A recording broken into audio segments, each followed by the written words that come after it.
When you look at the Cardinals and you try to measure them in every way, where are they vulnerable? Their middle relief is sketchy. Gallegos has had a rough year. Hicks can come in and look dominant in one inning and bad in another. I worry about getting to the back end of the bullpen. Losing Cabrera was a huge blow. Like, I thought he was an all-star maybe the first 15, 20 games, pitched phenomenally. Now he's in Memphis. He got killed last night in Memphis. So, he did? He gave up a 3-run home run last night. He's really fallen off. If you go back, remember the Sunday night game in Wrigley, he threw 4 innings, was a hero, phenomenal. Since that moment, his arm hasn't been the same. Yeah, I wonder about that, if this is just I thought Mike Schilt really pushed him hard last year, and maybe that's a factor, maybe not. Maybe it's confidence, but there from the beginning of the season, there seemed to be just less steam to his pitches, even though maybe the velocity was pretty good or whatever. But yeah, and he hasn't seemed happy. Maybe he's frustrated.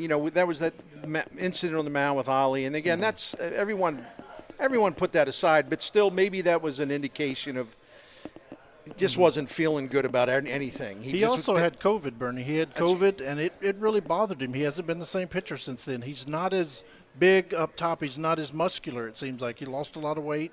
Kind of, maybe he's struggling with COVID. So he just hasn't been, the way he was trending the first 2 months of the season, I thought he might have a shot at like an outside shot as an all-star, as that kind of setup man that an all-star team needs. But, he's really, really taken a downturn, and that hurts them, not having that lefty who can come in and shut down lefties.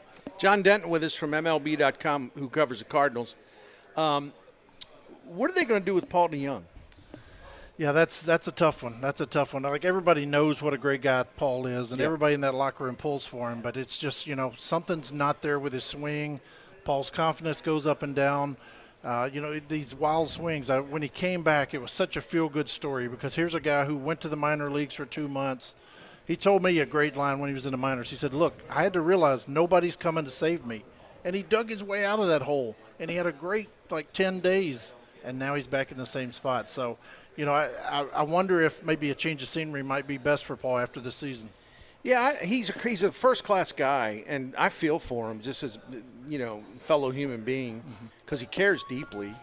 He's one of these guys you could even make the case maybe he cares too much, because he's always trying to change this, change that, trying to find a solution, and I think it drives him batty. Yeah. But the other thing, I want to say, though, is look, we all knew he would cool down after he came back and was on fire. I got to say, I'm a little surprised that he just way over the cliff. I mean, I didn't think he'd kind of get back to that dire level, if that's the way to put it. I thought he was much better this time around. He wasn't doing so much self-evaluation. He even talked about how in Memphis he wasn't watching so much film. He wasn't listening to every voice.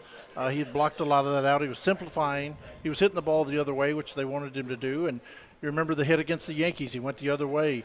One of the home runs against the Nationals, he was hitting the ball the other way. So it looked like he had turned a corner. But, it's a tough spot, because the Cardinals' best defensive team is with Paul DeJong at short and Tommy Edman at second and Dylan Carlson in center, but that bunch isn't hitting. So, they're having to move things around.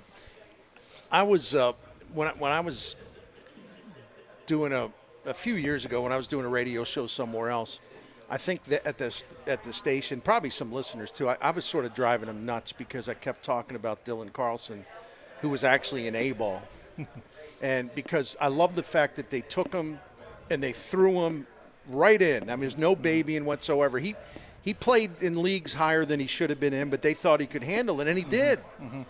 And so that's another thing I wonder, maybe even, again, as a human being, worry about him a little bit. I'm really surprised that he's having such a fit with right-handed pitching. And what have you heard? What do you think? Yeah, it's a struggle with him, because Bernie, I wrote this in spring training. You know how we kind of pick out our guys. And I wrote that he was the next guy. He's going to be a star. He's on that track. He's a guy whose father was a baseball coach. He grew up around the field. He told me the other day he started switch hitting when he was 6 years old, because he saw guys hitting left-handed. He thought it was cool. But, it's just not translating. He hasn't been this splitty in years past. No. He hit left-handers as a rookie. He hit left-handers his second year. He's not hitting them. Or he hit right-handers. I'm sorry. Didn't hit left-handed, yeah. So he's just not hitting left-handed this year. It makes no sense. And, I really think the Cardinals think he is their future center fielder for years to come, but this has to be figured out. He's chasing weak stuff away. He's getting beat by hard stuff up top. It's something he's trying to work through, but, you wonder about the confidence of a 23-year-old. You don't want to push him over the edge where he's broken.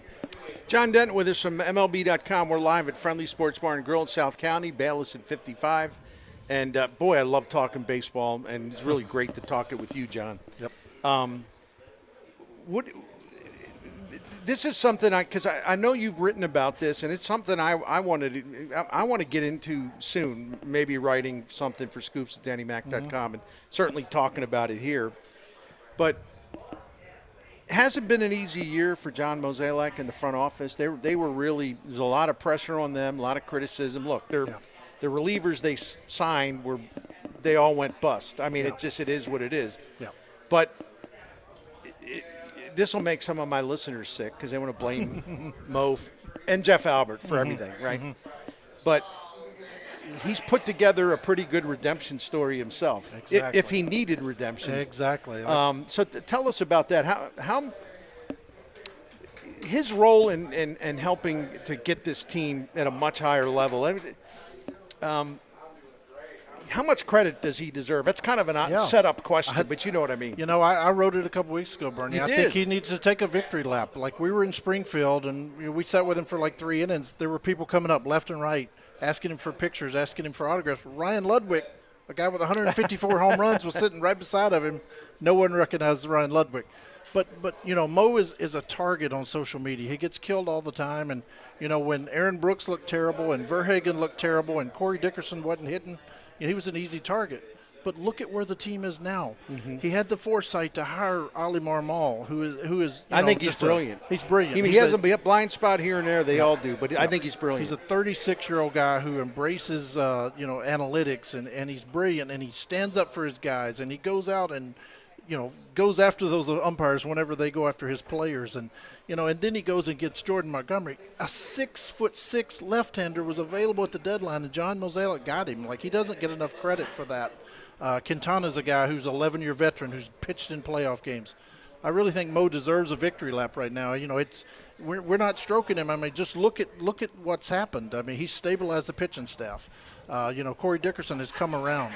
So Mo deserves credit for the moves he's made. At the All-Star break, and this is simply from a baseball standpoint, because everyone was going to love having Albert Pujols here anyway, right? Yeah. But strictly in terms of performance, you look at Dickerson and you look at Pujols, and you go back to the All-Star break and you look at their numbers, both of them hitting under 200, and I don't have to go on all that.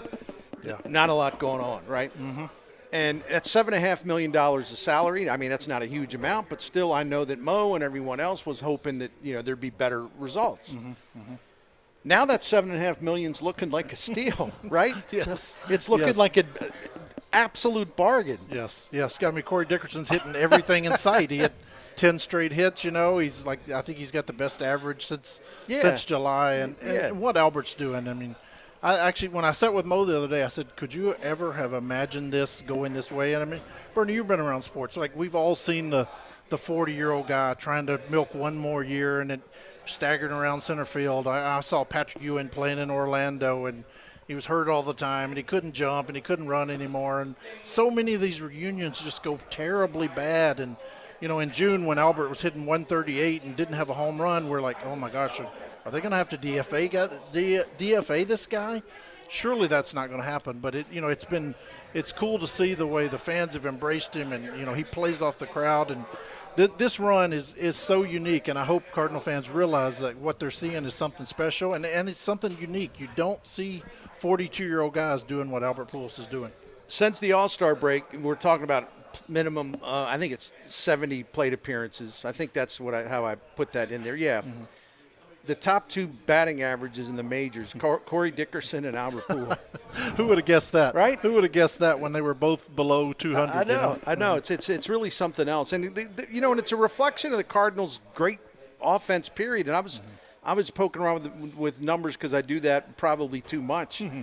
But if you look, for example, I got to find this. The Cardinals, since the All-Star break, they've got 4 players among the top 6 in OPS. Four. Yeah, it's 4 out of unreal. 6, right? It's unbelievable. We were talking about Mo earlier. People don't give Mo credit for going and getting, he should have been wearing a ski mask when he stole Nolan Arenado away from Colorado. Oh, yeah. He should have been wearing a ski mask when he stole Paul Goldschmidt away from Right. Arizona. Like, those are moves that get overlooked too. So, it's the lineup is really good. There have been stretches when they didn't hit early in the season. They've had a hard time the last year and a half of getting Arenado going and Goldschmidt going at the same time. But, we've seen it for stretches now, and, that offense is pretty awesome whenever both of them are going at the same time.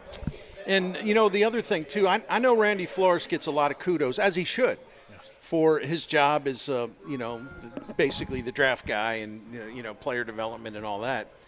But John Mozeliak put, Randy Flores in that position. And John Mozeliak also had a problem when they had to sort of clean things up and start all over again when their draft guy was implicated in the Astros scandal. And the Cardinals got whacked and they gave up draft picks and Chris Correa got fired. They had to regroup in a hurry because that was a really dark episode in their history. Yep. They have a lot of integrity. That was an anomaly, but still, Mo being in charge of baseball, he had to find a way to put all that back together again. So, I've seen people online saying, "Look, Randy Flores is the reason this, the reason that. He ought to be run." And it's like, dudes, who hired him? Yes, Who- exactly. Who hired him? And at the time, Yeah. you know how it is. I specifically remember going on social media, and when they hired Flores, it was like, oh, hiring his friends now. This guy doesn't have any experience doing this. Yeah, Randy. You talk to Randy Flores for 2 minutes, and you realize, wow, this guy's IQ is off the charts. Like, he is super Right. sharp. If you're the Detroit Tigers, if you're one of these bad franchises, why aren't you calling Randy Right, Flores? I agree. I know that's not what the Cardinals want to hear, but Randy Flores is going to be a GM, and he's going to be a successful GM in this league for a long time at some point. So when you look at that part of it, we've been all over this, and there've been great stories and just excellent performances. Donovan coming up and doing what he's done. Yepes, before he got hurt and a little bit off track, but still, at a time they needed that offense, he was there. A young guy like Nootbaar, who's drafted in the 8th round, and I mean, I could go on and on and on. Of course, you got Nolan Gorman. Look at the impact of these young guys, and because they have these young guys doing well, it enabled them to make some other moves. Like I don't know that they trade Bader without them believing in. Like Nootbaar's really good. He's legit. We're going to ride with him. And then, it kind of made it easy for them to put somebody else in center and whatever. Yeah. So it's got a trickle-down effect. Yeah. This young talent has led to some other things other than performance. No doubt. Bernie, I wrote about this. We wrote about this on MLB when they were doing the prospect re-rank. The Cardinals have had 13 players make their MLB debut this year. Usually that's on a last-place team. Usually that's on a rebuilding team. This is a first-place team that's had 13 players make their Major League debut, and then to add to that, they have the 4th-ranked farm system in all of baseball. Jordan Walker, Mason Wynn, all those guys. Rarely do you have that on a winning team. You know, the Cardinals never pick in the top 10. They haven't picked in the top 10 since J.D. Drew, I think. And to have 13 guys ready to play, that says something about their farm system. To have the 4th-ranked farm system, it says a lot about Randy Flores. It says about Mo, Moises Gomez, all those guys who find and develop players. You take the combination of that, 13 players on a first-place team. That's unheard of. That's such a good point, and that needs to be repeated because that's a really big deal. Rookies have helped them on the pitching staff as well, and then Mo makes these low-key trades that always seem to turn out better than we expect. Jojo Romero, because with Cabrera kind of Romero could be a really important piece now. He looks good. Yeah. When he came from Philly, all you heard was that he smashed Red Bull cans on his arm or whatever. When he comes out of the bullpen, he does this. So you heard that, and then you saw he had like a 5.7 ERA, and you're like, well, this guy's a clown. Well, he came to St. Louis, and he's been anything but. I mean, you go on YouTube and you can watch him smashing the cans, but he didn't have any success, and he comes here. They tell him how good his fastball is. They get him to use his fastball more. He hasn't given up a hit in his first 2 outings. So, like you said, that's a low-key find. Cabrera's struggling, but you went and got JoJo Romero, so that patched a hole for you.